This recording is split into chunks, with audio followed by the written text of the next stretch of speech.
গ্রামে বসবাস করার একটাই সুবিধা, যখন যা ইচ্ছা তখন সেটা করা যায়, খাওয়া যায়। আজ পুকুরে জাল ফেলা হচ্ছে। জাল ফেলে আমাদের ছোট একটা পুকুর, এখানে জাল ফেললাম। জাল ফেলে মাছ ধরা হবে। দেখা যাক কী কী বাধে। মাত্র দুটো খেওয়াই দিব, বেশি দিব না, কেননা মাছ পুকুর থেকে ধরবো আর তাজা তাজা খাবো। দেখেন কত সুন্দর মাছ, কাতলা মাছ। কাতলা মাছটা রেখে দেবো না, ওটা পুকুরে ছেড়ে দেবো আর একটু বড় হোক। আর বেশ বড় বড় সাইজের চায়না পুঁটি হয়েছে, প্রায় হাফ কিলোর মতো ওজন হয়ে গেছে। বাড়িতে পুকুর থাকলে একটাই সুবিধা, সবসময় ঘরে বাজার থাকুক বা না থাকুক খাওয়ার কোনো সমস্যা হয় না। মাশাআল্লাহ অনেক সুন্দর মাছ। আমি এই পুকুর দিয়ে অনেকগুলো ভিডিও আপনাদের সঙ্গে আগে পরে শেয়ার করেছি।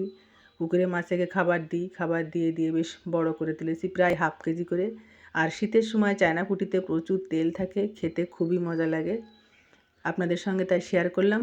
আর দ্বিতীয় খাওয়া দেওয়ার পর দেখা যাক কী বাদে। এবারও ভালোভাবে একটা পাঙ্গাস বেঁধে গেছে।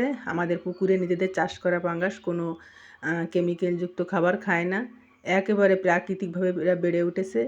খুবই মজার মাছ। আজকে রান্না করব পাঙ্গাস মাছটা, আপনাদের সঙ্গে পরবর্তীতে হয়তো কোনো একটা ভিডিওতে শেয়ার করব মাছের রেসিপিগুলো।